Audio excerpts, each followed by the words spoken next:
আমরা দুইজনেই পারি, মানে পেয়ারা কম তো এবছর নৌকায় করে ঢুকতে হবে, না তো পেয়ারা পারা যাবে 6 মাস পেয়ারা না। এই যে এই পেয়ারার পর গাছে মানে কান্দি নিরান হবে, তারপরে এই সার মারি দিতে হইবে প্রতিদিন 2 মণ 3 মণ। এখন তো কমে গেছে, তার কারণে 3 মণ পারতে পারি। এটার হিসাব হয়েছে আমরা বাগান বুঝতে কিনি, কেনার পর তারপর তো পারি। এর সামনে হয়েছে লোহা গুনা, তারপরে জাল লাগানো, তারপরে বাঁশ, গাছে উঠতে হয় না সহজা। ওই মানে বেশি পেয়ারা থাকে তো তার জন্য লিজ নেওয়ার সিস্টেম হয়েছে 4 মাসের জন্য লিজ নিছি আমি 50,000 টাকা নিয়ে।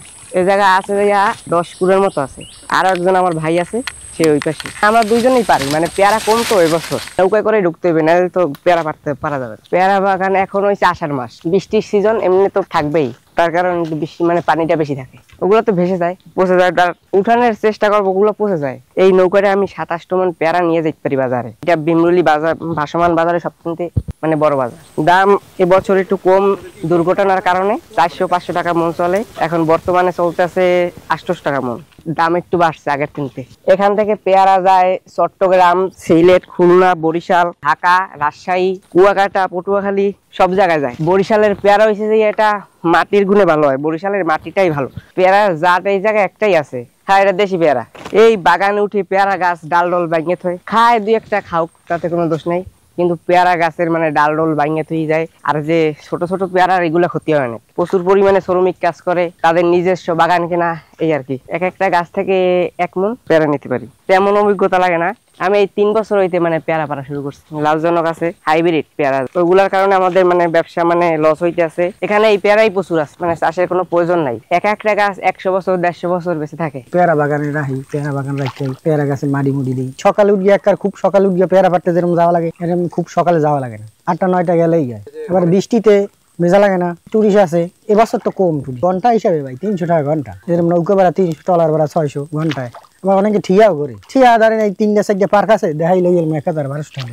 যে আমার নৌকা তো 8-10 জন করতে পারে। আমাদের এই এলাকায় নৌকা আছে, কিন্তু ওই সবাই আছে না, আবার কেউ কেনে 8 ঘর দিয়া।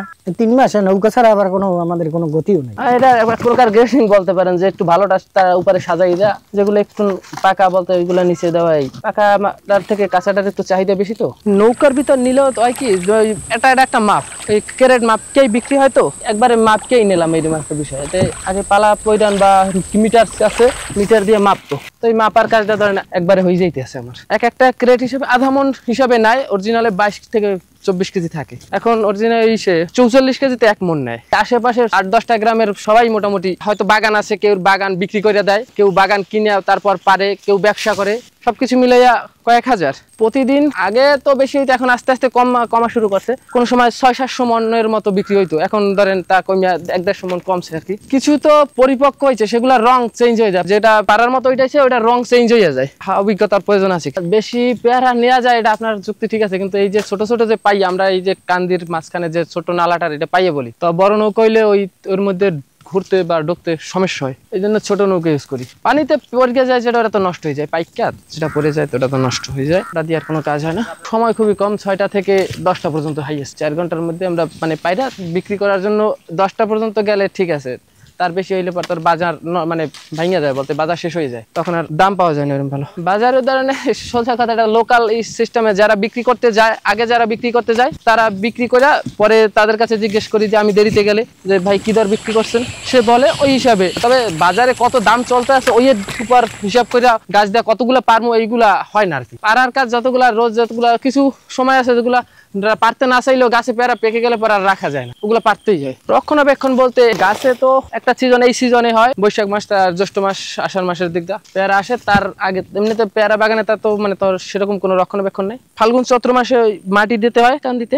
বিভিন্ন জাতের বলতে এইখানে যে পেয়ারাটা এই জায়গায় হয়, এইটাই মানে অনেক বেশি প্রসিদ্ধ, নাম করা বলতে পারেন। পেয়ারাটার স্বাদ সবকিছু মিলাইয়া এটা অন্য সব মানে থাই পেয়ারা বা অন্য সব পেয়ারার সাথে মেলে না, এটা স্বাদই অন্যরকম, যে কারণে এই জায়গার মানুষ এইগুলাই চাষ করে। আর এই পেয়ারা বাগান অনেক পুরনো, 100-150 বছরের মতো জায়গায় থেকে এই মানে এই এলাকায় পেয়ারা চাষ হয়ে আসতেছে। অনেক মানুষের জীবন জীবিকা এর উপর ডিপেন্ড। হ্যাঁ, এই সিজনটায় মানুষের হাতে একটু টাকা থাকে। পেয়ারার দাম তো বরাবর একটু কমে যায়, এবছর ধরেন এই রাজনৈতিক দেশের অস্থিরতার কারণে কম, যতটা আশা করছিল মানুষ ততটা পায় নাই, কিন্তু তারপর ওই সিজনে মানুষের হাতে কিছু টাকা থাকে। বিদেশে চাহিদা তৈরি হওয়ার কারণ আছে, এটার তো কোনো ফরমালিন বা কোনো বাইরের কোনো কীটনাশক ক্ষতিকর কিছু তো ইউজ করা হয় না, এই জন্য একটা বহির্বিশ্বে একটা আগ্রহ সৃষ্টি হয়েছে।